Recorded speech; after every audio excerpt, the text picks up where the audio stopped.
เมื่อยบ่ผู้ปฏิบัติอยู่นี่เมื่อยบ่เมื่อยบ่ท้อบ่มากินอัตผลมันบ่แห้งเอาล่ะบ่ต้องจมบ่เมื่อยวาลาดอกเนาะเว้าเรื่องนั้นเรื่องโลกอย่างนี้คือแท็กซี่คือตาจุยเมื่อยบ่กับการแสวงหาทรัพย์สมบัติต่างๆเมื่อยบ่กับการแสวงหาสิ่งที่ปรารถนาในความอยากได้แล้วก็ได้มาหรือยังแล้วก็พ่อหรือยังสิหาไปหอดใสยังไปสิเศร้าหายังไปสิเศร้าหาแต่จุยเจ้ายังไปสิเลิกหาแท็กซี่ ถ้าเราเรื่องตัณหาคือความอยากพ่อบ่เป็นบ่มีหม่องเศร้าบ่มีหม่องหยุดร่างกายนี่ตายก็ว่าท่านเลิกหาได้สิบอกให้เด้อถ้าบ่พบหนทางพ้นทุกข์หรือพ้นทุกข์ไปแล้วมีนิพพานเท่านั้นได้จังบ่หานอกนั้นหาอยู่ตลอดร่างกายนี่ตายจิตนั่งแสวงหาเหมือนเดิมตอนเป็นมนุษย์นี่จะหาเงินหาทองหายุทธามดาศักดิ์หาบ้านหาสิ่งที่ยังบ่ทันได้มีเนาะหาสิ่งที่ยังบ่ทันได้มีบัดนี้เมื่อมามีแล้วก็หาแนวใหม่อีกเนาะบ่ได้พอเด้พ่อบ่เป็นหาไปจนตายแล้วจิตที่ยังค้างกับการแสวงหาก็ไปเปลี่ยนรูปร่างใหม่เด้จิตนี้บ่ได้ตายเด้มันยังคงสัญญาเดิมไว้สัญญาเดิมสัญญาเก่าที่หาจิตสุดท้ายที่มันไปคิดถึงสิ่งที่หาอยู่นั่นสิ่งที่หาสิ่งที่หวงเข้าใจบ่นี่นั่นละยึดมันถือมันยังคงอยู่นำสัญญาในใจในจิตนี่เต็มเหมือนเดิมนั่นแหละยังคงหาจิตสุดท้ายคือว่าเป็นห่วงลูกก็ไปตั้งไว้กับลูกหรือคิดถึงลูกผู้เป็นห่วงนั่นแหละแต่ขาดปึ๊บมันจะไปหันก่อนมันมีที่ตั้งแต่ว่าวันนี้คิดปรุงแต่งแสวงหาเหมือนเดิมเด้จิตนั่นก็เกิดอารมณ์ความพอใจหรือบ่พอใจนี่ในเสี้ยวขณะที่พอใจหรือบ่พอใจพัดวุบลงไปเลยเด้บัดไปตามภพต่างๆบ่พอใจ นี่ลูกเป็นแบบนี้กูทุ่มเทกับมึงขนาดนี้มึงก็ยังไปเฮ็ดชิบหายเบิดเนาะเป็นห่วงมันเพราะว่ามันตั้งตัวบ่ทันได้ในความหมายโลกเนาะมันตั้งตัวบ่ทันได้ทุ่มเทให้มันที่สุดก็หมู่นั่นแหละพอถ้าไปเห็นลูกเป็นแบบบ่ได้ดังที่ตัวเองตั้งหวังไว้โมโหเด้พัดวุบไปเลยเด้นรกเลยเด้บัดนี้นรกเลยเปรตเลยบัดนี้ตายในความพอใจในทรัพย์สมบัติบัดภูมิใจหลายลูกเต้ากูกะมีความอุดมสมบูรณ์ดีเนาะตั้งตัวได้เบิดเนาะอันนั้นกูก็เฮ็ดไว้เขาดีแล้วอันนี้กูก็เฮ็ดเขาไว้ดีแล้วหน้าก็ได้ผู้ละ10 ไร่20 ไร่แล้วการอาชีพการงานก็เป็นข้าราชการเบิดเด้จากวันนี้ลักษณะนี่พอดีมอยตายไปเดรัจฉานเด้มาจากบ่นั้นหลงไปเลยนะอย่างสั้นแหละมันมีที่ตั้งในหันแหละเดี๋ยวต้องสิไปเดรัจฉานบัดจิตที่ไปเป็นเปรตเด้บัดห่วงอันนั้นห่วงอันนี้คือว่ากูสร้างลูกไผ่บ่ให้แมงเลยของกูเห็นว่าล่ะสั่งพี่สั่งน้องสั่งอ้ายสั่งในลูกแม่นสั่งผู้เป็นอ้ายแน่สั่งผู้เป็นนั่นเขาแน่นั่นล่ะอย่าให้มันเด้มันเด้ของกูเด้จังซี่เด้สั่งผู้สั่งลูกไผ่หรือสู้สั่งลูกเคยก็สร้างเราเรื่องโลก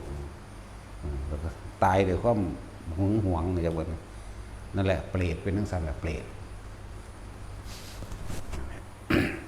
จึงถามแต่ละคนว่าเมื่อยบ่ ที่พากันแสวงหาสิ่งที่มาบำรุงบำเรอความสุขทางกายตัวเองนั่น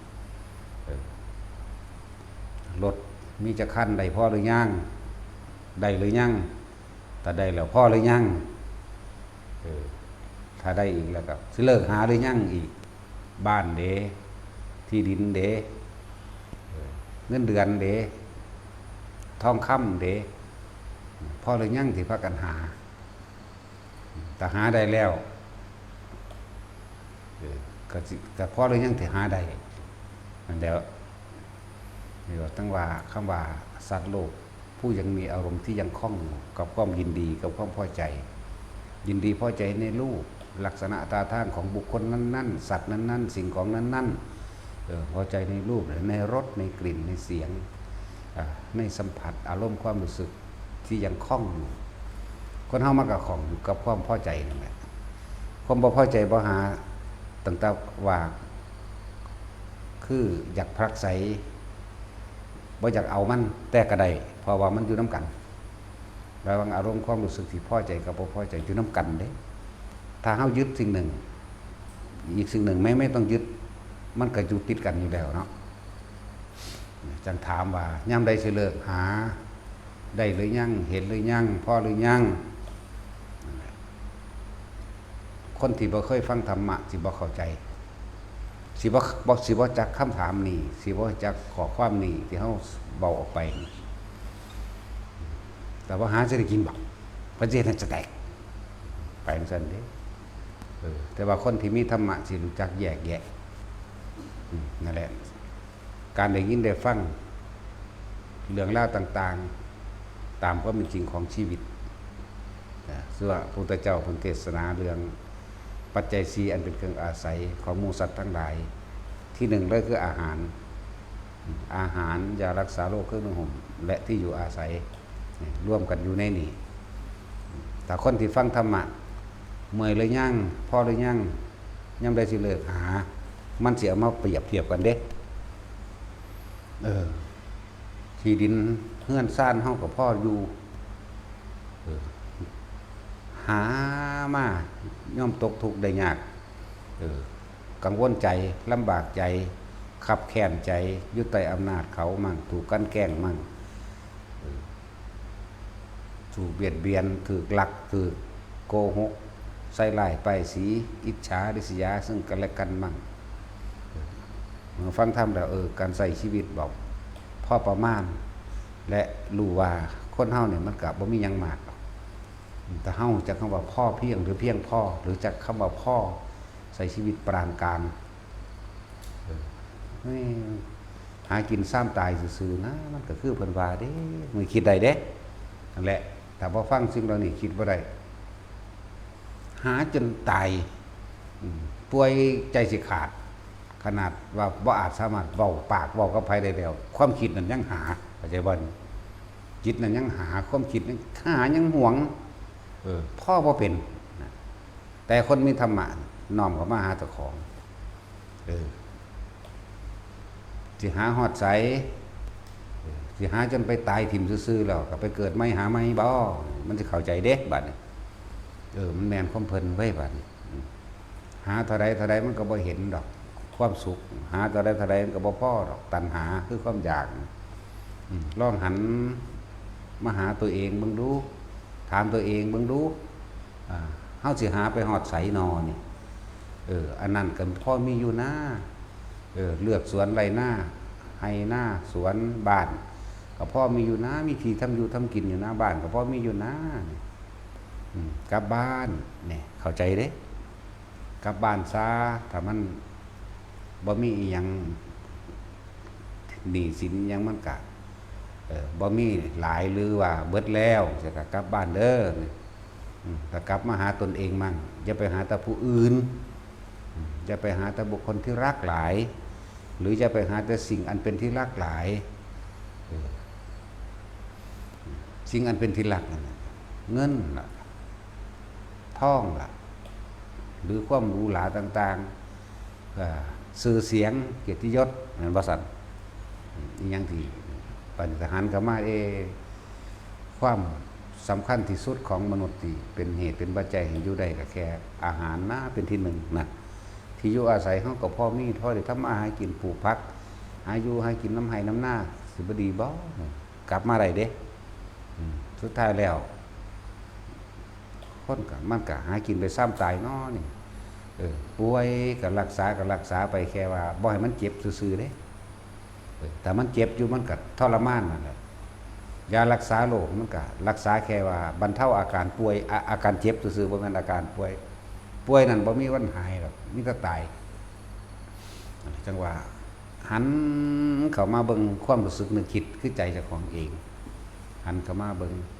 แล้วเปรียบเทียบแล้วก็ฟังธรรมแล้วมันก็พัฒนาไปเองดอกบัดนี่สุตตมยะพระสูตรหมายถึงสิ่งที่ธรรมเพิ่นในสิ่งที่เพิ่นเอาความจริงมาแสดงบอกให้ฟังอยู่เดี๋ยวนี้นะความจริงที่ทุกคนหนีบ่พ้นความจริงทุกคนหนีบ่ได้ความจริงที่ทุกคนว่ายอมรับเมื่อฟังดูเขาแล้วก็เห็นตามความเป็นจริงได้มันก็ยอมรับมันแค่ยอมรับเรื่องในธรรมะนี่อยากว่าล่ะยอมรับเป็นสัมมาทิฏฐิเกิดแล้วที่จะไม่แก่ไม่มีที่จะไม่เจ็บป่วยไม่มีที่จะไม่ตายไม่มีที่จะไม่พลาดพลาดจากสิ่งอันเป็นที่รักไม่มีมันก็ยอมรับได้บ่อยากว่าล่ะมันยอมรับเฮ็ดจังใดเฮาสิระงับดับความทุกข์ใดนี่มันก็พัฒนาเกิดปัญญาแปลว่ารู้แจ้งจริงตามความเป็นจริงในสิ่งทั้งหลายทั้งปวงที่มีความเกิดขึ้นเป็นธรรมดามีความผาดเป็นธรรมดามีความเจ็บปวดป่วยเป็นธรรมดามีความตายเป็นธรรมดาแน่มันบ่ล่ะบัดนี้พวกอยู่เมืองนอกพวกทำงานในเมืองกรุงต่างจังหวัดจังซี่ก็แม่นของเพิ่นเนาะกลับไปอยู่บ้านบ่ต้องแข่งขันบ่ต้องกดดันทำอาชีพที่สุจริตเลี้ยงตนเองก็เลี้ยงไปหาตายแม่นทำอยู่กรุงเทพแม่นทำอยู่ต่างประเทศมันก็หาเลี้ยงตนเองก็เลี้ยงไปตายเหมือนกันนั่นแหละอยากว่าแต่ว่าบัดนี้คนฟังธรรมแล้วต้องจำหาเครื่องอยู่ของตนเองเมื่อยล้าบ่อยากต่อสู้บ่อยากแข่งขันเห็นบ่กลับมาอยู่บ้านดีกว่าเว้ยแน่หน้าก็มีก็เฮ็ดหน้าเฮ็ดสวนเฮ็ดหาปูหาปลาไปแต่มาพัฒนาใจตนเองกลับขึ้นมาหันเบิ่งตนเองจังหวะถามแต่ละคนว่าพ่อหรือยังเห็นหรือยังสิ่งที่หาได้มาแล้วรักษาแบบใดได้มาแล้วหรือสิหาหน้าใหม่อีกคนเฮาบ่ได้เห็นคุณค่าในสิ่งที่มีเห็นคุณค่าในสิ่งที่ยังบ่ทันได้มียังแสวงหาต่อไปตายแล้วก็ยังหาใหม่อีกเด้ตายเพิ่มแสวงหาที่เกิดเด้เพื่อสิไปหาอันเก่านั่นแหละหาความสุขจากรูปรสกลิ่นเสียงเหมือนเดิมนั่นแหละหันกลับว่าเบิ่งเจ้าของเด้อใครก็ดีเฮาก็เปรียบเทียบเอาก็ได้ตัวเศรษฐีมหาเศรษฐีตามเมืองนอกเมืองหน้าหรือตามเมืองไทยก็ช่างว่ามีเงินเท่านั้น1,000 ล้าน10,000 ล้านเขาก็ตายอยู่นะเขาก็ป่วยอยู่นะเด้สุดท้ายแล้วครับสมบัติต่างๆก็บ่เห็นว่าไผเอาหยังไปนำใดเนาะนี่บางคนก็ตายไปแล้วคนที่สาบแซงทรงไปสมว่าอดสว่าเนี่ยนี่มึงน่าสิตายแต่โดนเนาะบอกตายภาคเอ้ยแน่ตายถูกทุกคนรังเกียจเพราะข่มเหงรังแกให้ตัวเองรวยบางคนมียศถาบรรดาศักดิ์เป็นทหารบ่เป็นตำรวจบ่เป็นผู้ว่าบ่นายอำเภอผู้ใหญ่แบงบ่บางทีหรือเป็นโคตรแมงยังก็แล้วแต่เถอะที่ได้มาโดยการรังแกข่มเหงเบียดเบียนเวลาตายเขาก็สาปแช่งทรงอีกนั่นว่าล่ะผู้มันเป็นเองอยู่แล้วที่มีความโลภเต็มกระบาลมันอยู่แล้วนี่พวกคนนรกอยู่แล้วนะแหละแต่ว่านั่นเห็นว่าเงินมันหลาย ก็ไปเห็นว่ามึงสิเอาไปได้ก็เทียบเอานะ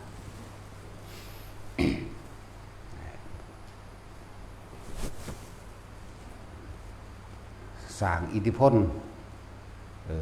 ให้กับไว้ให้กับลูกกับหลานกับญาติพี่น้องเจ้าของเอง เพื่อสิรังแกข่มเหงผู้อื่นอีกเงินที่มันหาอะไรก็เป็นผิดเป็นภัยต่อไปอีกเนาะนั่นแหละแต่เขาเห็นโทษนะเห็นโทษต่างๆแล้วนี่อำนาจแห่งความโลภมีแต่ทำลายตัวเองล้วนๆเด้บ่แม่นบ่คืออำนาจแห่งเมตตาเด้อันใดสิสู่อำนาจแห่งเมตตาถ้าเฮารู้ซึ่งถึงธรรมะหรือว่าธรรมะเมตตาหรือเมตตาธรรมความจุนโลกหรือพุทธเมตตาพุทธะเนี่ยรู้แจ้งเห็นจริงตามความจริงรู้ตื่นเบิกบานว่าอำนาจแห่งเมตตาล้วนแล้วแต่นำพาหมู่สรรพสัตว์ทั้งหลายโดยเฉพาะตนเข้าสู่ความพ้นทุกข์บ่ได้พ้นเฉพาะตนแม้นมีชีวิตอยู่ก็เฮ็ดให้สิ่งแวดล้อมรอบข้างเฮาเองเกิดความสงบลมเย็นได้เพราะอำนาจแห่งเข้าถึงความจริงของพุทธเมตตานั่นแหละอันใดสิสู่อำนาจแห่งเมตตาได้แหละใช่แล้วอำนาจแห่งเมตตามันคุมเฮาได้เองหรอกจิตที่ปราศจากความอิจฉาริษยาจิตที่ปราศจากความทิ่มแทงผู้อื่นจิตที่ปราศจากความอาฆาตบาดหมางจิตนี่เป็นจิตที่แม้นสิบ่เป็นความบริสุทธิ์ถึงอรหันต์ก็ช่างแต่ว่ามันเป็นจิตของพุทธเมตตาอยากว่าผู้เข้าถึงความเมตตาเข้าถึงตามความเป็นจริงของเมตตาก็เลยใส่เมตตานี่แหละเป็นเครื่องนำพาชีวิตตนเองและผู้อื่นอาศัยความเมตตาเข้าหาแต่ละบุคคลนะนั่นแหละส่วนพวกจิตที่มีความโลภมันก็ต้องมีความโกรธอยู่ในตัวเองอยู่แล้วแล้วมันก็บ่รู้สึกตัวเองเลยว่ามันกำลังทำลายตัวเองจิตที่มีความโลภเข้าใจบ่ความโลภเป็นเหตุให้ปนกี้ขาทำลายได้ทั้งเบิดเลยถ้าว่าได้ดังใจก็มีความโกรธครอบคลุมเข้ามาอีกเป็นสั้นที่สองหลงตนเองเข้าไปสั้นที่สามอีกได้เป็นอวิชชาเต็มหัวใจอยากว่าเนี่ยจิตที่เป็นประกอบไปด้วยพุทธะแปลว่ารู้ตามความเป็นจริงแล้วก็พุทธะบวกเมตตาพร้อมกันรู้จักพุทธะนี่รู้อย่างรู้คำว่าสัตว์โลกเป็นไปตามกรรมรู้การกระทำของแม้กระทั่งหมู่สัตว์คนอื่นทำกรรมแบบใดก็จะได้รับผลแบบนั้นตัวเองกระทำกรรมแบบใดก็ได้รับผลแบบนั้นก็เลยเห็นว่าเหตุทั้งหลายที่สัตว์ทั้งหลายแล้วนั้นถูกเบียดเบียนก็เพราะว่าเป็นคนที่เบียดเบียนผู้อื่นมาก่อนนี่เอิ้นว่ารู้ว่าสัตว์โลกเป็นไปตามกรรมคือการกระทำของตนเป็นเหตุที่จังเฮาอาจจะเห็นระหว่างคนคือกันคนด้อยเปรียบเสียขาปัญญาอ่อนแต่ว่าถูกคนที่มีร่างกายกำยำแข็งแรงดีทำลายร่างแก่เตะทุบตีแบบไร้ความเมตตาเห็นบ่เพราะตัวเองทำอย่างนั้นมาก่อนนี่คือรู้เห็นบ่พุทธะนี่รู้ทำตามความเป็นจริงก็คือรู้ว่าสัตว์โลกเป็นไปตามกรรมก็คือรู้ว่าอัตถิอัตโนนาโถก็คือรู้ว่าทำกรรมอันใดไว้ย่อมได้รับผลของกรรมนั้นสืบไปนี่คือพุทธธรรมบัดนี้เมื่อผู้รู้เข้าถึงพุทธธรรมรู้จังซี่แล้วก็เริ่มเป็นพุทธเมตตามั่งธรรมเมตตามั่งเป็นพุทธธรรมเมตตามั่งก็เลยต้องอาศัยความจริงโดยธรรมนี่ความรู้อันนี้โดยความจริงของโลกมั่งเลยใส่เมตตานั่นแหละจังว่าแต่ละคนในถามเจ้าของเกี่ยวกับการหาฮอดใสแล้วเมื่อไหร่จะเลิกหาเห็นบ่ล่ะตายแล้วมันก็ยังหาเด้เพราะมันหาก่อนที่สิตายอีกร่างกายบ่ได้สนใจว่าไผสิเป็นสิตายเด้ล่ะแต่ใจพี่เด้ต้องคิดหาก่อนที่จะตายแล้วก็ไปหาอีกก็ตายไปหาอันสิ่งที่คิดหานั่นแหละตัวจิตไปแล้วร่างกายใจขาดปุ๊บไปหาสิ่งที่คิดหานั่นแหละ เมื่อสิ่งที่คิดหาแล้วเกิดอารมณ์พอใจบ่พอใจไปหาพบเกิดนั่นแม่นบ่ล่ะเมื่อได้เกิดแล้วก็หาต่อเด้จบบ่เป็นนั่นแหละธรรมะคือความจริงที่เฮาได้ยินได้ฟังอยู่นี่ที่แสดงอยู่เดี๋ยวนี้น้อมเข้าไปประกอบเมื่อไหร่จะเลิกหาวิธีการเลิกหาวิธีการน้อมน้ำจิตให้เกิดศรัทธา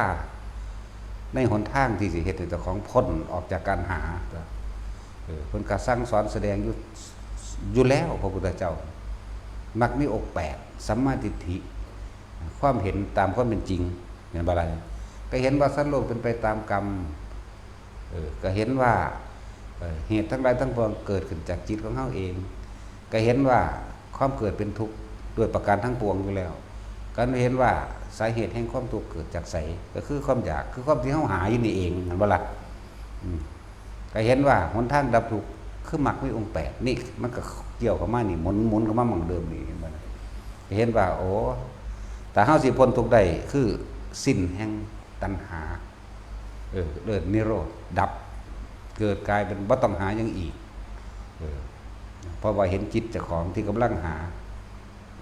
เห็นความคิดที่กำลังแสวงหาอยู่นั่นมันก็ดับเองเห็นต้นเห็นเหตุความคิดอะไรมันก็เรียกว่าเห็นอริยสัจก็ว่าเรียกว่าเห็นเหตุและปัจจัยทั้งหลายที่ตัวเองเป็นทุกข์อยู่ก็ว่าเรียกว่าปฏิจจสมุปบาทในภาษาบาลีเหตุและปัจจัยหรือกฎธรรมชาติธรรมดาอิทัปปัจจยตาพอมีสิ่งนี้สิ่งนี้จึงมีพอมีสิ่งนี้สิ่งนี้จึงเกิดขึ้นถ้าบ่มีสิ่งนี้คือความคิดแสวงหาสิ่งนี้ก็ดับไปเกิดบ่ได้นะนั่นแล้วกฎแห่งสัมพันธภาพนั่นแหละเป็นกฎธรรมชาติธรรมดามันเป็นของมันดวงสัตว์เรื่องที่เรียกว่าธรรมนี่บ่ตายความจริงนี่มีอยู่เช่นนี้มีอยู่กับสัตว์มีอยู่กับทุกๆคนแต่ทุกคนบ่ทันได้คนถึงซื่อๆเพราะส่วนมากบ่ได้มองเข้ามาหาตัวเองไปเบิ่งแต่ผู้อื่นคนนี้งามกูอยากได้แสวงหาบัดนี้นั่นคือบุคคลรูปร่างลักษณะท่าทางแบบนี้กูอยากได้ก็แสวงหาแม่นบ่ล่ะมันได้มาแล้วก็บ่พอดอกในคนผู้เดียวน่ะยังอยากได้ผู้อื่นอีกก็เป็นผัวเป็นเมียก็ดีเนาะบ่พอเด้เฮาก็เบิ่งตัวเฮาเองเฮาก็พอบ่เป็นคือกันแต่ว่าได้อีนี่แล้วกูก็อยากได้ผู้อื่นอีกงามไปเรื่อยเนาะก็บ่พออีกได้มาเป็น100เป็นพันแล้วก็บ่พออีกเด้เอ้ามันสิพออยู่ไสพอมันมองออกตาผู้อื่นมันมองออกตาข้างนอกบัดมองเข้ามาหาตัวเองพี่มันจังหูจักก็อย่าว่าล่ะนั่นแหละในบุคคลในสัตว์เลี้ยงก็เหมือนกันบัดนี้กูจะได้งัวแบบนี้โอ้สีมะขามเปียกงามงัวบามันราคาสูงซาโลเลเนื้อดีไล่ไปนั่นบ่ล่ะแสวงหาได้สัตว์นั่นนี่แหละบุคคลสัตว์สิ่งของบ้านหรือท้องหรือรถแสวงหากูจะได้รถแบบนั้นแบบนี้ยี่ห้อนั้นนี่ก็แสวงหาบ้านก็จะได้ส่งนั้นส่งนี้ก็หาเงินมาเฮ็ดเนาะสิ่งของทองคำไล่นั่นไล่นี่ก็ว่าไปนั่นแหละได้ว่าย่ำใดเฮาสิเลิกหาพอเกิดมากก็แค่ว่าหากินซ้ำตายสิ่งที่สำคัญที่สุดในชีวิตของสัตว์อยู่แล้วสัตว์ได้กระสร้างต้องพึ่งอาหารเป็นที่หนึ่งอาหารเป็นที่หนึ่งของหมูสัตว์อยู่แล้วเนาะ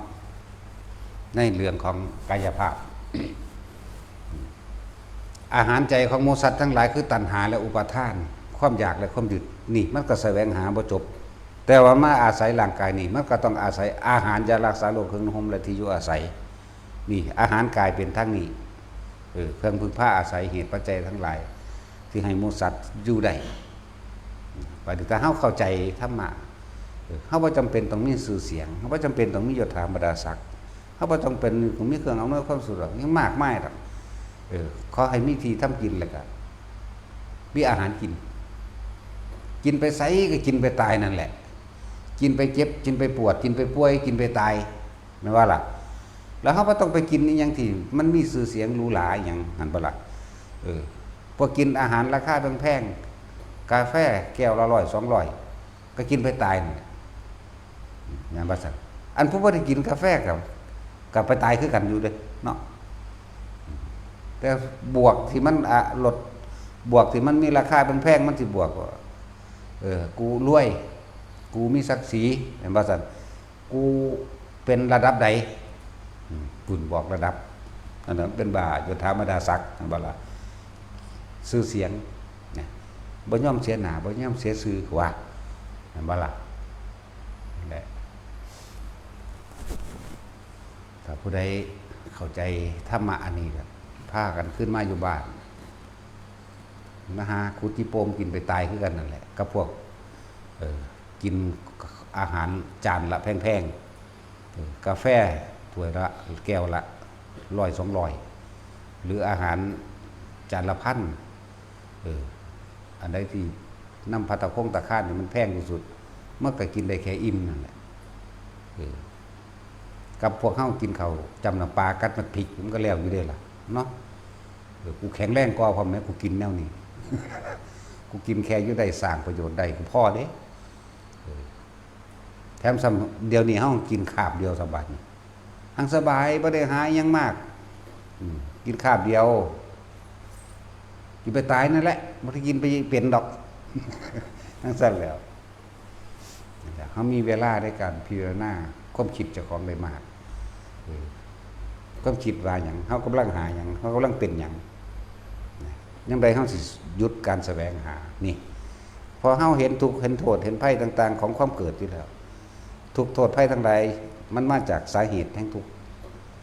แต่ยังมีความอยากก็ยังมีความเกิดนะบ่ล่ะเกิดไปเป็นคนก็จังซี่แล้วแสวงหาดิ้นรนแข่งแย่งชิงดีชิงเด่นแข่งขันดูถูกเขามั่งเขาดูถูกมั่งนินทาเขามั่งเขานินทามั่งเป็นธรรมดาอยู่สิล่ะนี่แล้วก็อยู่จังสั่นล่ะนินทาเขามั่งไม่ส่วนมากนะคนที่บ่นินทาผู้อื่นบ่มีในโลกเด้เขาว่าเนาะจะมาหาเขาข้างเจ้าของหลายปันเจ้าของดีมาเกิดหาแม่มันบอกคนไม่ถูกนินทาไม่มีในโลกผมว่านั่นคือเว้าเข้าข้างกิเลสตัณหาเจ้าของเด้มันบ่ก็เข้าข้างความเห็นเจ้าของว่าเจ้าของดีว่าเจ้าของถูกเด้คนไม่นินทาผู้อื่นไม่มีในโลกดอกโดยเฉพาะกูนี่แหละต้องหันกลับมาว่าเจ้าของเบิ่งเด้อแล้วมันสิเห็นเจ้าของบ่อิจฉาเขาว่าได้ดีคือเขาจุ๊กแต่ก็ไปหาเว้าให้ผู้นั้นผู้นี้ฟังให้เขาไม่เห็นตามความคิดเห็นเจ้าของเนาะเหมือนกันทั่วโลกล่ะขึ้นมาซื้อว่าสัตว์นี่แหละแก่งแย่งชิงดีชิงเด่นชิงสื่อชิงเสียงชิงความเป็นใหญ่ชิงความมีอิทธิพลทางความคิดมั่งอิทธิพลทางหลายๆอย่างในอิทธิพลและเห็นโทษมันซะพวกเฮานะเป็นทุกข์ก็เพราะความคิดที่เขาไปยึดเอาสิ่งเหล่านี้หากินก็หากินไปตายนึงดอกเด้อเจ้าสิเป็นรัฐมนตรีหรือนายกมันก็เป็นชั่วข้าวมันก็ตายคือเก่าเนาะสิพ้นอีกพ้นใดก็สร้างมันตีโทเอกและพ้นจัตวาก็เป็นไปตายนั่นแหละมีบ่พ้นจัตวามึงว่าจังซี่มึงว่ามีบ่เอาต่างประเทศมึงบ่จักบ่พ้นจัตวาท่องไหลบ่เห็นบ่พ้นจัตวาค่ำไหลอยู่นั่นสูงกว่าเฮาตัวเฮามันเอกนึงเด้ เอกโทษตีเสือกต่ำเนาะต้องพ้นจัตวาสั่นแล้วที่บ่จักด้วยว่ามีพ้นจัตวาแม่นบ่โอ้ยปานนั้นว่าเลี้ยงถูกบักหาเอ้ยกูบ่ได้เรียนหนังสือกูยังรู้จัก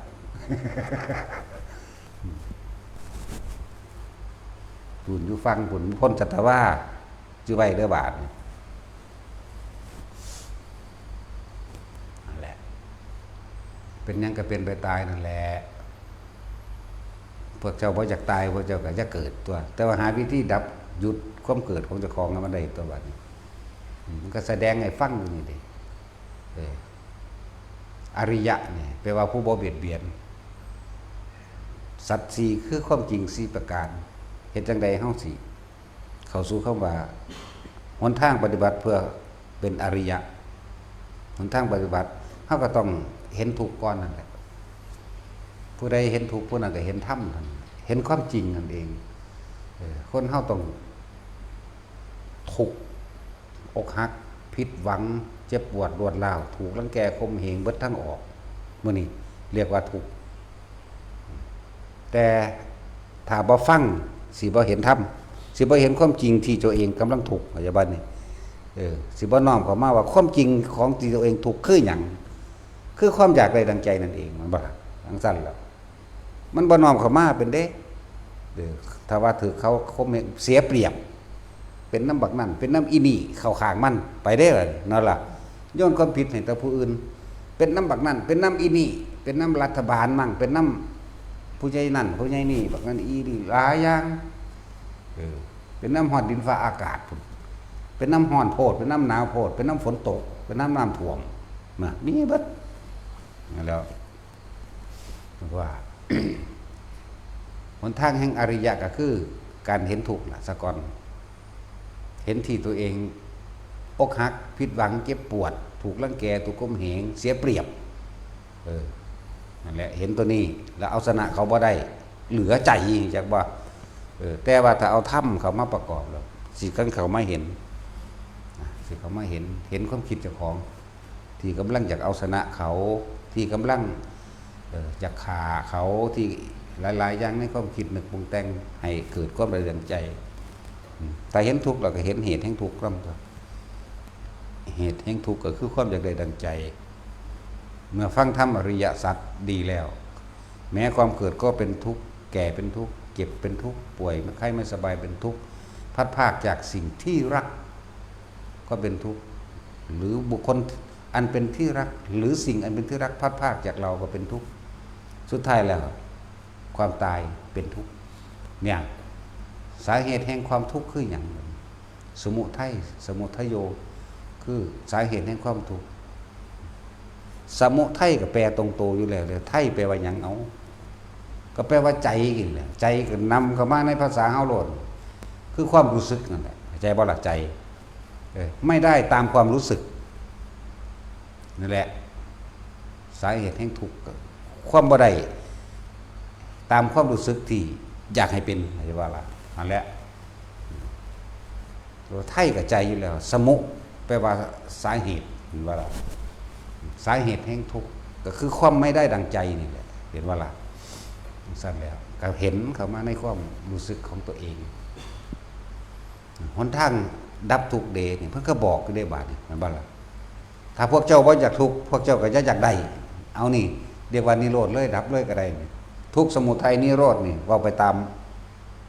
หลักสูตรทุกข์สมุทัยนิโรธแปลว่าทุกข์ดับไปสิ้นไปคือบ่อยากเท่านั้นนึงเด้แต่ว่าบัดนี้เฮ็ดจังได๋กูสิเฮ็ดได้อันพึบเลยนี่แบบบ่อยากเลยนี่แม่นบ่ล่ะมันเป็นของยากก็ดอกก็เลยต้องเรียนรู้ในมรรคมีองค์8ทุกข์สมุทัยนิโรธและหนทางแห่งการดับทุกข์มรรคแปลว่าทางมรรคปฏิปทามรรคปฏิปทาอริยสัจจังหนทางการเข้าถึงอริยสัจคือต้องมีความเห็นตามข้อเป็นจริงสัตว์โลกเป็นไปตามกรรมก็ว่าเกิดแล้วต้องแก่ต้องเก็บต้องตายก็ว่านั่นทำสิ่งใดย่อมได้สิ่งนั้นก็ว่าเกิดแล้วที่จะไม่ตายไม่มีก็ว่าทุกสิ่งทุกอย่างเป็นอนิจจังเป็นอนัตตาก็ว่ามีในความหมายเดียวกันเห็นบ่นี่คำว่าสัมมาทิฏฐิแปลว่าเห็นตามความเป็นจริงทั้งสั้นแล้วเมื่อเห็นตามความเป็นจริงแล้วสัมมาทิฏฐิกับสัมมาสังกัปโปเข้าไปเห็นนี่เห็นโดยตั้งแต่เกิดจนเท่าตายหรือเห็นหาประมาณบ่ได้ก็ได้เรียกว่าญาณทัศนะจักบ่ล่ะเห็นคือสรุปความเห็นได้เลยนี่สัตว์ทั้งหลายเฮ็ดสิ่งใดได้สิ่งนั้นสัตว์โลกเป็นไปตามกรรมนั่นเองนั่นบ่ล่ะสัตว์ทั้งหลายเกิดแล้วต้องแก่ต้องเก็บต้องตายทั้งนี้สัตว์ทั้งหลายเกิดแล้วหาความจริงยั่งยืนบ่ได้เป็นทุกข์เสมอและอนัตตาคือเกิดแล้วต้องตายต้องดับนั่นเองนี่เห็นตามความจริง คือความเห็นที่เขาลงความเห็นเขาจะว่าคำว่าเห็นตามความเห็นคือลงความเห็นลงความเห็นได้แล้วสัมมาสังกัปโปก็ว่าเห็นในขณะที่ปัจจุบันที่ตาเขาเห็นกันตาเห็นหูได้ยินจมูกได้กินเอาง่ายๆเลยทุกอย่างที่เห็นนี่เดี๋ยวก็ดับไปคนผู้นี้เกิดมากก็ตายต้นไม้นี่ตัวนี้เกิดมากก็ตายยังกับว่าอาจยืนรักยังยืนได้โดยปัจจุบันใจบ่นี่แล้วว่าสมาสังกปรมันแปลว่าอย่างดำรินั่นล่ะดำริคือหยังพวกเจ้าแปลถือหรือบ่ดำริคือความคิดเด้ดำริคือความคิดต้องคิดตามความเป็นจริงตัวดำริแปลว่าความคิดนี่เด้สัมมาทิฏฐิแปลว่าความเห็นเด้ความเห็นสรุปความเห็นเข้าใจบ่นี่สัมมาสังกัปโปแปลว่าดำริแปลว่าความคิดเห็นตามนี้แหละคิดเห็นโดยขณะที่เห็นคิดเห็นโดยขณะที่ได้ยินเข้าใจว่าล่ะสัมมาวาจาเว้าตามความจริงได้เว้าตามความจริงขาดโตอยู่นี่เลยก็ได้นอกนั้นเป็นปีกแยกย่อยเว้าตามความจริงหรือเว้าสิ่งที่มันเป็นประโยชน์เว้าสิ่งที่บ่ให้เกิดโทษเว้าสิ่งที่เป็นไปในแถวทางที่ประสานสมานมิตรเว้าเพื่อให้เกิดความสงบนี่สัมมาวาจาสัมมากัมมันโตก็แปลว่าการกระทำของเจ้าของเองกัมมะกัมมั่งมาจากไสเนี่ยกัมแปลว่าหยังการกระทำกัมมันโตมาจากคำว่ามั่นกับมั่งมาจากตัวเองอยากบอกการกระทำตามชอบทั้งหมายถึงการกระทำตามความเป็นจริงนี่แหมมันไม่ได้ยากจะมาอาชีพโวกับประกอบอาชีพสุจริตอาชีพเล็กกับช่างที่มันบ่ขวางพระนิพพานนั่นแหละเฮ็ดไปมิจฉาวานิชาแปลว่าอาชีพที่เป็นเครื่องขวางพระนิพพานเป็นเครื่องกั้นเป็นเครื่องเหนี่ยวเป็นเครื่องรั้งอย่างว่าขาเหล้าขามนุษย์ขาสัตว์ขาเนื้อขาอาวุธและขายาพิษ6อย่างนั่นบ่เครื่องดองของมึนเมาทุกชนิดบ่ว่าสิเป็นน้ำบ่ว่าสิเป็นผงบ่ว่าสิเป็นควันสูตรเขาจักว่าล่ะนั่นแหละที่ทำให้เกิดเสียสติอย่าไปฆ่าตัวเพราะสิ่งทั้งหลายแล้วนั่นสิกลับขึ้นมาเหตุให้เจ้าของเสียสติเองเมื่อเปียเสียขาปัญญาอ่อน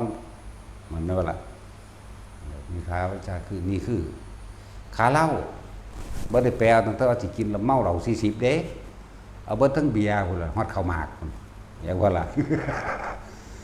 อันใดก็สร้างฟินแม่นว่าล่ะมื้อนี้ก็แม่นเบิดตัว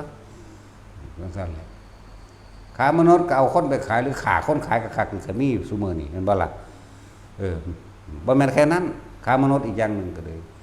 โกงแรงงานเขาอย่าว่าล่ะนี่คือเขาเอารับคนว่าหรือขีดตัวเขาไปทำงานเท่านั้นเท่านี้เอาหัวละเข้าใจบ่นี่เอาหัวละ10,000หัวละ20,000แม้กระทั่งไปรับงานมาเนี่ยรับงานมา25,000สู้เฮ็ดบ่20,000ตั้งแต่ไปเอาแล้ว5,000นี่เรียกว่าค่ามนุษย์เหมือนกันค่าแรงงานมันจะบ่นี่มันซั่นแล้วค่าอาวุธก็ต้องโตอยู่แล้วค่าอาวุธใดๆก็ช่างที่ประหัตประหารชีวิตคนกับประหัตประหารชีวิตสัตว์ได้แบบแล้วก็อาวุธที่ประหัตประหารแม้กระทั่งสัตว์ได้เบ็ดกับแมนเห็นว่าล่ะเบ็ดกับแมนสวิงกับแมนบ่ได้ว่าแต่อาวุธยิ่งคนตายเด้ยิ่งสัตว์ก็ตายคือกันอยู่แล้วนี่ลงไม้แล้วก็ยังล่ะเครื่องดักสัตว์จะเครื่องดักสัตว์บ่กับดักหนูกาวดักหนูไปจังซี่มั้ยอะไรก็ตามที่เฮ็ดสัตว์ตายนี่และอาวุธอยู่ในเขตของคำว่าค้าอาวุธเหมือนเดิมเกี่ยวกับดักคนก็ได้เด้อล่ะเนาะแปลว่าสัตว์เมื่อแต่มันหลายมันก็ติดคนได้คือกันได้กล่าวก็เลยเนาะ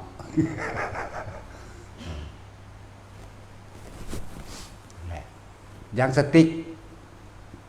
ยิงนกตายว่าเอาตายต้องซะแล้วนี่แหละอาวุธอยู่ในเขตค่ายสิ่งเครื่องจับเครื่องฆ่าสัตว์คือเก่าตัวนึงนั่นล่ะทั้งเส้นแล้วค่าเนื้อขนาดเขียงเนื้อเด้นี่บ่แม่นไปหาโตสัตว์มาขายเองแต่ว่า ไปสั่งเขาจากว่าล่ะเอาสันเดอร์120โลบัดนี้เขาก็จะไปอ่านเนื้องัวเนื้อควายเด้พวกโรงฆ่าสัตว์มันสิอ่านเด้โอ้ตัวนี้ได้เนื้อ800 โลเนื้อสันถึงแบ่งไปนี่แล้ว100 โลเนื้อขาโต้ยนี่จะพวกขาโต้ยน่องน่ะแบ่งไปเท่านี้อันนี้เท่านี้เครื่องในร้านนั้นเอาเครื่องนี้ร้านนั้นเอามื้อนี้อาจจะบ่ถือขาตัวนี้แต่ถือขาตัวตามสั่งก็จะว่านี่มีราคาเนื้อจากว่าล่ะสิว่าหยังก็ไปเอากุ้งหอยปูปลามาขายเนาะราคาสัตว์ขาเนื้อจังสี่แหละอธิบายฟังจังสี่นี่เรียกว่ามิจฉาอาชีวอาชีพอาชีพที่เป็นเครื่องลังเหนี่ยวลังเครื่องขวางซึ่งหนทางของการดับทุกข์คือนิพพานอย่างว่านี่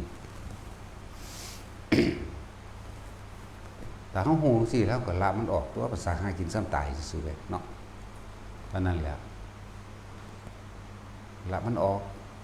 แต่หาแนวอื่นก็ได้เลยล่ะเห็นป่ะนั่นแหละอธิบายแยกย่อยให้เข้าใจยังอีกบ่นี่ยาพิษบ่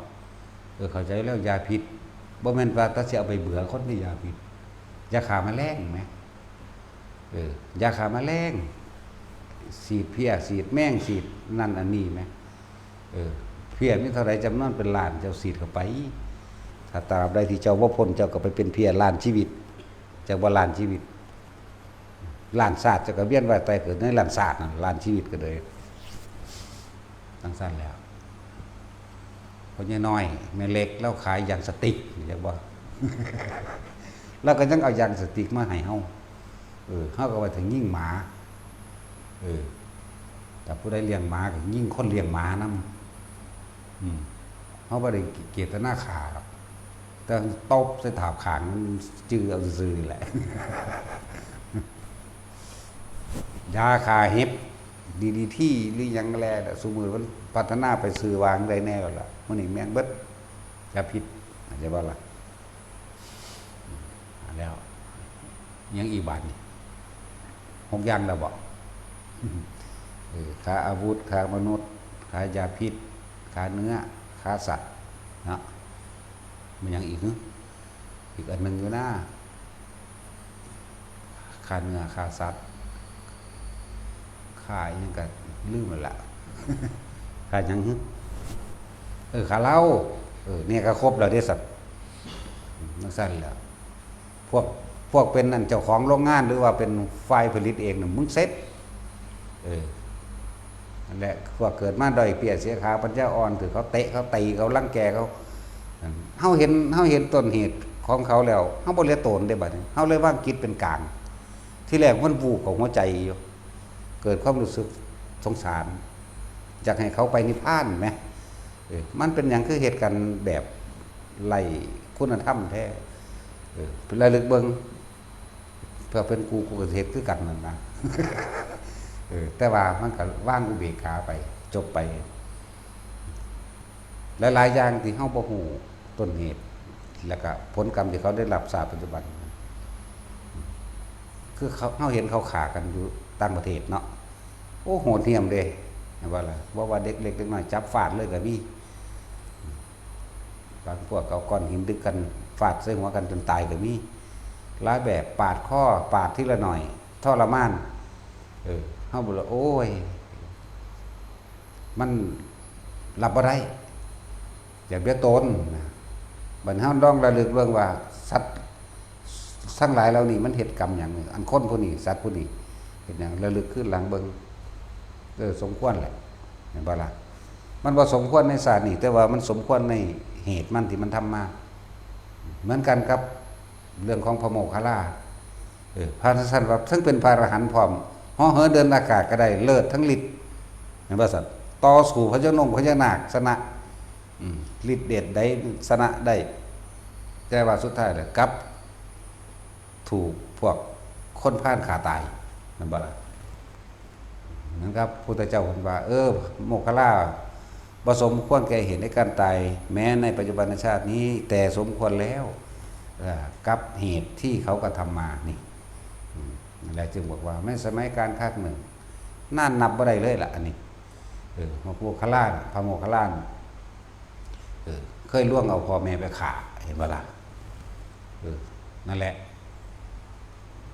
ผลกรรมจึงสมควรแล้วกับเหตุที่สร้างเอาไว้ แม้นานนับอสงไขยด้วยนี่นั่นแล้วมันหลายอย่างเลยดิเฮาหลับบ่ได้เฮาเห็นว่าโหพระอรหันต์กูแม่นบ่ล่ะเฮาเคารพเฮาศรัทธาเฮานับถือสูญขึ้นจากพระฆ่าเขาแล้วก็ฆ่าพ้องฆ่าพวกมหาโจรมหาพานทั้งหลายฆ่ายังเหี้ยมพ้องพอเท่าว่าท่านได้หูจักว่าต้นเหตุมันมาจากไสแม่นหูจักกับฆ่าแมงคือเก่าแหละเนาะนั่นแล้วสามารถเบ็ดใหญ่ๆมาขอเขาเอิ้นขอคือห่วงคุนี่เด้เกาะเสื้อฟ้าตีนแล้วห้อยไว้ดึงใส่เสื้อห้อยไว้พอดีอยู่ระดับแอวเฮานี่ล่ะจากปาดมันได้กูกับปาดจากฟาดกูกับฟาดจากเอาเฟื่องจูดใส่มาได้กับจุดแต่ว่าบ่ให้ตายเห็นแล้วมันขอให้ขาตายแหละบ่ให้มันตายง่ายบ่โจรพระพุทธเจ้ากลับมาจากเมืองเวสสาลีพุ่นมาแล้วตัวนี้จังฟ้าวขาธรรมดา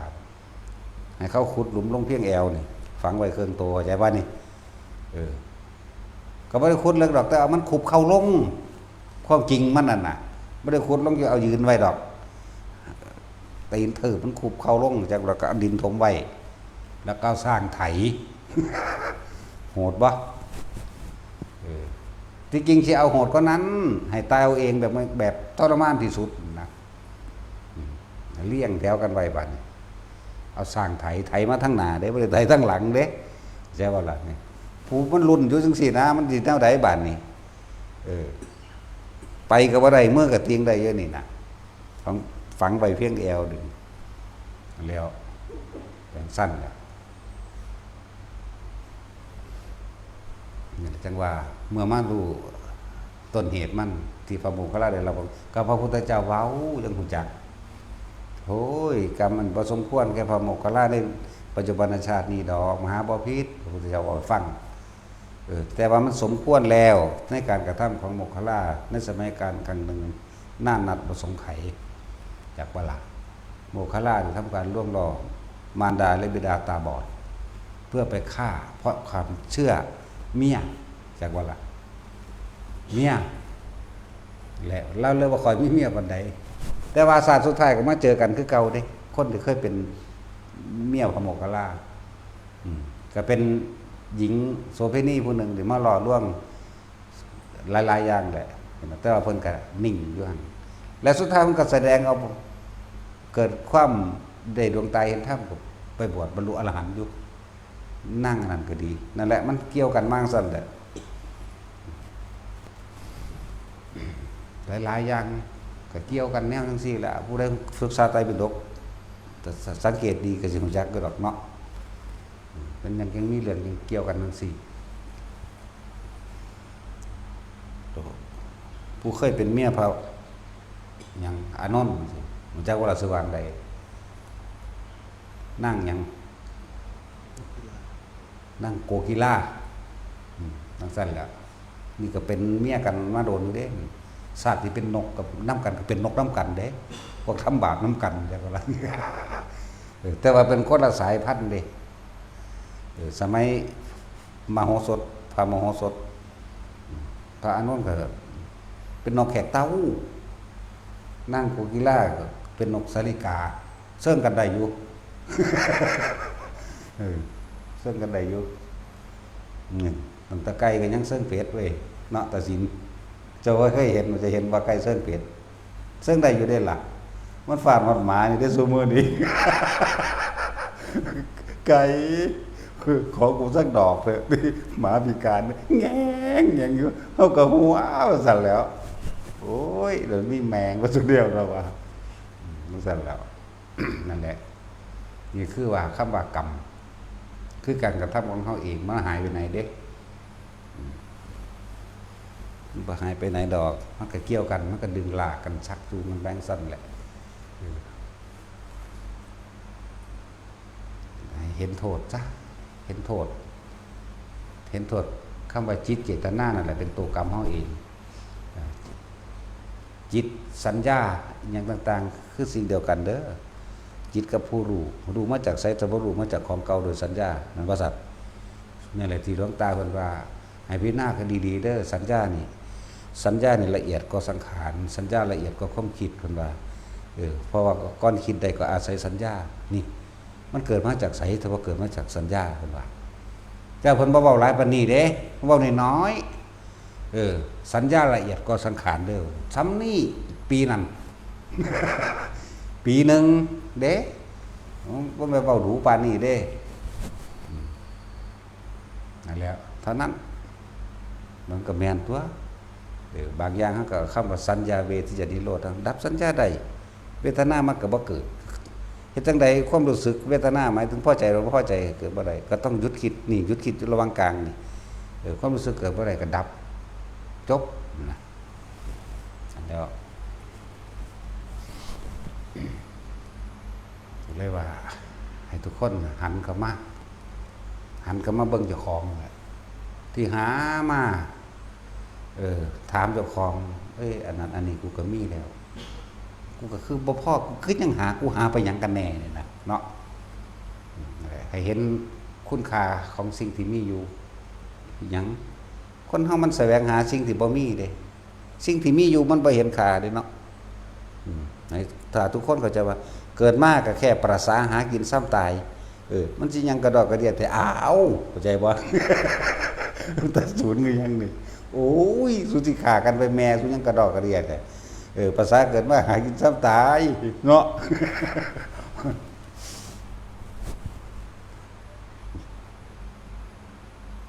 อะไรจังว่าบัดนี้เฮาพวกจังซั่นมันบ่เห็นดอกบ่เห็นความจริงดอกเห็นแต่ความหลอกลวงเห็นแต่ยศถาบรรดาศักดิ์เห็นแต่คำยกย่องสรรเสริญเห็นแต่ว่านี่กูเป็นคนมีอิทธิพลอยากบอกล่ะมีอำนาจพวกจังซั่นพวกบัดนี้พวกเฮาหันเข้ามาในสิ่งที่มีอยู่แล้วพัฒนาหรือเห็นคุณค่าของสิ่งที่มีอยู่ขี้ดินหน้าเฮาก็มีอยู่หม่องทำมาหากินเลี้ยงชีพเหมือนจะบัดนี้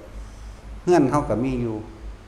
สวนนั่นนี่เฮาก็สร้างขึ้นมาเอาเองตัวสิปลูกผักปลูกหญ้าหยังก็ดีเห็นบ่ล่ะนั่นแล้วมีอยู่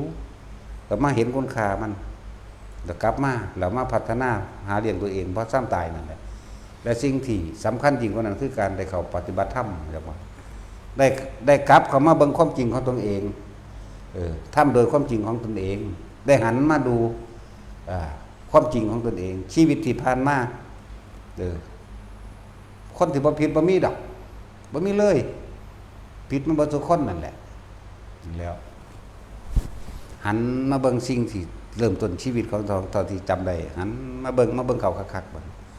สุดท้ายแล้วหากินไปใส่นี่หารวยไปใส่นี่หาได้ไปดีไปใส่ไปเป็นหยังก็ไปเป็นตายนั่นแหละนั่นว่าล่ะก็ซั่นก็พอเพียงพอได้อยู่ใกล้สถานที่ใดที่หนึ่งหรือบ่ใกล้ก็สร้างว่าถ้าได้ไปปฏิบัติธรรมที่ตนเองเข้าใจฟังธรรมฟังสิ่งที่เพิ่นอธิบายขยายความมาเข้าใจแล้วก็เกิดความศรัทธาในตนเองกูก็เฮ็ดได้เพิ่นก็คนกูก็คนกูก็เฮ็ดได้แต่ว่ากูบ่ทันได้มีวิธีไปฝึกนำเพิ่นกันนะจังว่าล่ะศรัทธาเชื่อมั่นแนวคำสอนศรัทธาหนทางที่เพิ่นแนะนำแสดงแต่ว่าแล้วก็มาฝึกเอามีการไปการมามันเป็นธรรมดาติดขัดเข้ามาหาเพิ่นอีกนั่นแหละพ่อได้เปิดเผยแล้วหมายถึงลูกแกล้งตรงนั้นจุดนั้นผ่านไปเป็นชุดแล้วกลับไปอยู่บ้านหาอยู่หากินไปนั่นแหละยังบอกว่ามันก็แค่เกิดมาหากินซ้ำตายบ่มีอีหยังมากรวยที่สุดก็บ่เห็นว่าจะไปซื้อผู้อื่นป่วยแทนใดแม่รวยที่สุดก็บ่เห็นคนอื่นซื้อความเจ็บแทนกันใดรวยที่สุดก็บ่เห็นผู้ใดซื้อความตายแทนกันใดนั่นบ่ล่ะบ่มีเลยแหละตนเองต้องรับเองล้วนๆแต่ว่าผู้ที่เข้าถึงธรรมเข้าใจธรรมฝึกหัดปฏิบัติ ตามแนวทางอันเป็นหนทางแห่งการพ้นออกจากความทุกข์คนผู้นั้นสิมีโอกาสพ้นจากทุกข์ไปเลยทั้งว่าหันเข้ามาเบิ่งตนเองครับแล้วก็เห็นโอ้นี่ทุกข์เป็นแบบนี้ตะกี้บ่ฮู้จักเด้แต่ว่าปวดแขวปวดหัวสิจมด่าไปโทษทีเนาะแล้วก็ไปหาให้หมอรักษาให้ผู้อื่นซอยอีกเนาะก็ถึงใจก็ด่าแมงด่าหมอด่าหมาไปอีกอย่างสั่นล่ะนั่นบ่ล่ะมันเศร้าปวดแล้วก็ดิ้นไปเอาไม้เด้เนาะคือหลายคนมาป่วยมาอยู่นี่แหละม่านเบิดทั้งไปแล้วป่วยเจ็บปวดเบิดไปหาหมอเบิดโรคแล้วบ่เศร้าดอกซั่นบัดนี้มาฝึกบ้านเข้ามาตั้งถ้ำว่าสิตัวเองพ้นทุกข์บ่ซ่านเพราะตอนนั้นหายโรคหายป่วยอยู่ในวัดนี่ไปอีกแล้วไปหาอีกแล้ว ไปหม่องเก่าเพิ่นเด้มันบ่ได้คิดเห็นความสุดมันเนาะมันตายแล้วผู้ใหญ่นั่นก็เลยโซ่มาหยังแม่งตายก่อนสิฮอดกูซะเนาะก็มีย่ายหยังบ่รู้แล้วตายแล้วผู้ปานนี้ตั้งตาคูนเป็นผู้ไปโซ่มาตาคูนฝุ่นตะล่มรถแมงบาดนี่ลอยมาเลยอยู่ 2-3 เดือนหมดเด้ดีขึ้นไว้แข็งแรงปึงคิดฮอดบ้านไปหาต่อต้องใช้ตายแล้วมั่งปั่นนี่มาบ่ไหวนั่นซั่นแล้วหายโรคหายไข้แล้วบ่ส่งไว้ซึ่งถ้ำนะบ่แม่นว่าให้หาแต่ว่าในการหาครั้งนี้เป็นแค่ว่าสัมมาอาชีโวซื่อๆไหมเลี้ยงชีพหากินไปกระทั่งแค่ถึงแค่วันตายซื่อๆได้ดิครับว่าเนี่ยอันนั้นบ่แม่นที่มันออกจากถ้ำมันออกจากความจริงมันปล่อยใจปล่อยจิตปล่อยความคิดไปปรุงไปแต่งไปแสวงหาใหม่อยู่ตลอดแทนที่มันสิอาชีพนี่แค่ว่าเป็นเครื่องเลี้ยงชีพจักอัตภาพที่เปลี่ยนไป3ตายจังว่าเฮ็ดไปแค่นี้แหมแล้วก็อยู่กับความรู้สึกแห่งตนเองที่ฝึกที่สอนที่แนะให้อยู่เดียวนี้บ่แม่นว่าให้หาเด้ล่ะโลภกับอยากมันคนละอย่างกันอยู่เด้เข้าใจบ่ล่ะก็หาเลี้ยงชีพของเจ้าของซื่อๆบ่แม่นหาเพื่อว่าอิหยังดอกจนถึงขั้นว่าร่ำรวยแบบขนาดที่ว่าเป็นความโลภไปนะหาอยู่หากินไปซ้ำตายบ่แม่นหาเพื่ออย่างที่มันเกินไปเข้าใจบ่ล่ะนั่นแหละให้หาอยู่มันก็เป็นสัมมาอาชีโวแม่นว่าซั่นเป็นการกระทำมันชอบทำตามความเป็นจริงก็ถูกต้องแล้วเป็นการหาเลี้ยงชีพไปในทางที่บ่เบียดเบียนให้ผู้ใดผู้หนึ่งเสียชีวิตและทรัพย์สินตลอดทั้งคนและสัตว์มันก็ถูกต้องแล้วมันก็เป็นสัมมาสติก็ระลึกนี่คำว่าสัมมาสติมันก็ระลึกไปตัววันอันนี้ควรอันนี้บ่ควรสติมันก็ต้องกั้นกรองออกว่าผิดชอบชั่วดีควรหรือบ่ควรเฮ็ดให้อาสวะร้อนๆเฮ็ดให้ความกังวลเกิดขึ้นเฮ็ดให้ก็ว่าไปตัวมันก็ลึกกมาก็ประกอบชอบด้วยทั้งกัดเข้ามาในสมาธิแห่งตนอีกก็เป็นสมาธิเองตัวสมาสติก็เป็นสมาธิมาเมื่อมันมันกำลังคิดไปไกลเนาะกลับมาลมหายใจนั่นแหละหลายอย่างที่คนเฮาบ่จักว่าเจ้าของทุกข์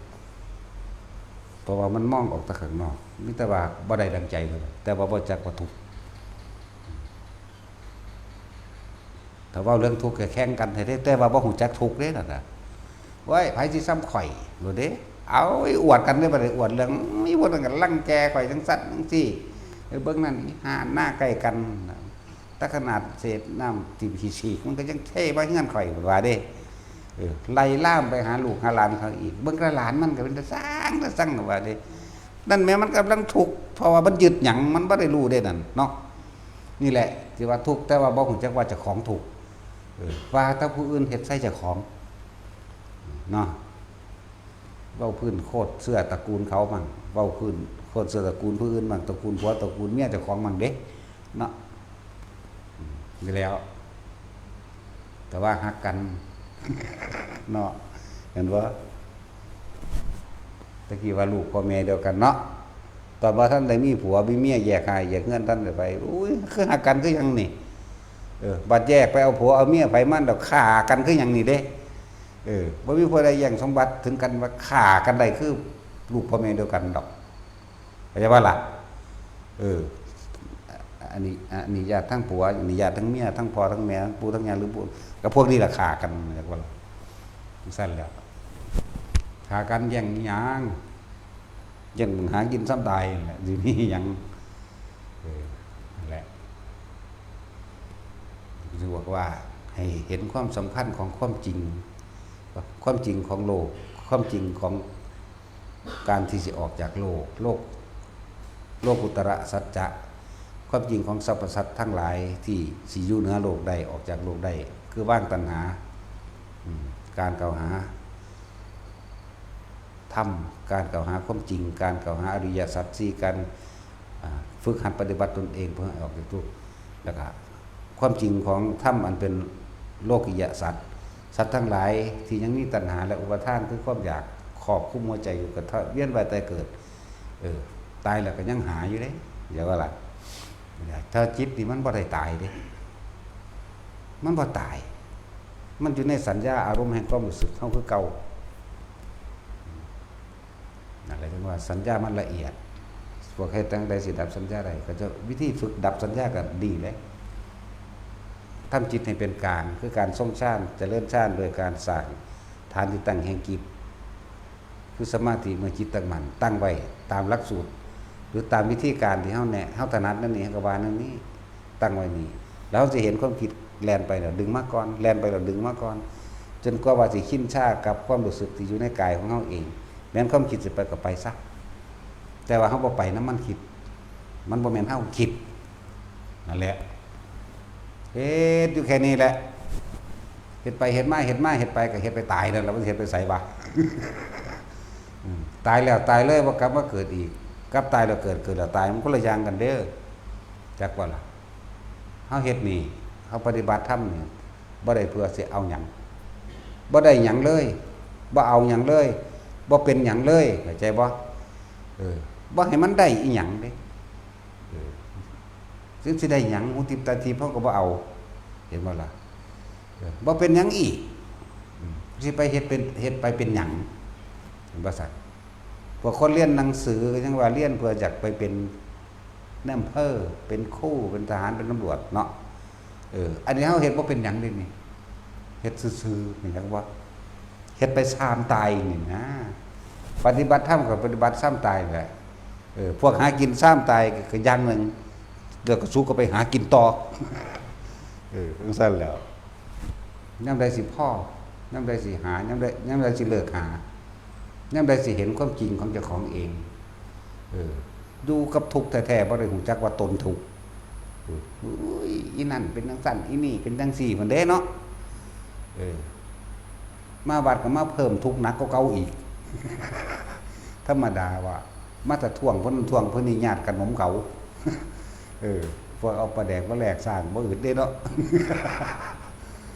ไม้ดอกตันแก้วกับเจ็บพัดกฐินพักเกษตรน้ำขังมันทางมาแต่ว่าย่าเมื่อน่ะแม่ทั้งหาบทั้งถือทั้งค้อนทั้งใส่หอยศอกมันหาบทั้งเสียอันนึงหอยอยู่นี่อันนึงถือธรรมดาวะจนซื้อรถใส่ไห้นี่ล่ะธรรมดาดินั่นแหละมันมาเพิ่มบ่แม่นมาละวัดนี่วัตระเด้หรือข้อวัดปฏิบัติใจเจ้าของเด้ปฏิบัติธรรมมันก็ต้องฝืนต้องคมตัวฝืนความรู้สึกเก่าๆเด้ความรู้สึกสิอยากได้สั้นโดดๆราวๆอยู่นั่นตาโตขึ้นบักใหญ่นี่จักว่าฝืนกูสิบ่เอาเอาจักหน่อยก็พอจักกูสิบ่เอาแต่ว่ามือมันไปเอาแล้วนะก็เลยเอาแล้วก็แล้วไปเอาจักหน่อยอยู่ที่หน้าต้องฝืนต้องคมตัวมันมาฝืนใจเจ้าของมันคัดใจเจ้าของมันได้แต่เก่ามันตามใจแม่นบ่ล่ะวันนี้ก็คัดใจมันแหน่ตัวเองได้คัดใจตัวเองจังซี่ได้บ่แม่นผู้อื่นแต่ผู้อื่นมันสิสูญใส่เขาอีกมันบ่คัดมันตายมันตีปากกันอีกเนาะพวกเมสซี่ก็ฟาดใส่กันมีผู้อื่นจากเลยเพราะซั่นสิบ่ให้พวกนี้จะมาเข้าครัวบ่ไว้ตะกี้มันฟาดใส่กันดีแล้วอยู่ดีแล้ว ว่าเมสซี่เก่าขั้วยักแยกกันนะไม่ว่าล่ะมันเพิ่มขึ้นผู้ใดก็ว่าจะของดีเบิร์ดเอาโหลดหามึงเอ้ยมันเลยเบิร์ดดี ดีเบิร์ดแล้วบ่มีผู้ใดมีดีจะคนมันดีเบิร์ดนั่นแหละหลายอย่างต้องมองกับมาคัดใจขืนใจคมเหงใจเจ้าของไว้ตัวมันเคยชินในความเว้าพื้นยุดมัดปากมันไว้เจ้าค่ะล่ะใจมันเว้าทวนอยู่นั่นแหละใจมันงุมยำอยู่นั่นแหละขั้นปากเนาะอดไว้ใจมันเอาเลยเด้เห็นปั๊บท่วงเขาปั๊บรวดนะแต่อย่าออกปากออกใจก่อนออกความคิดไปแล้วตำนี้ไปเบิด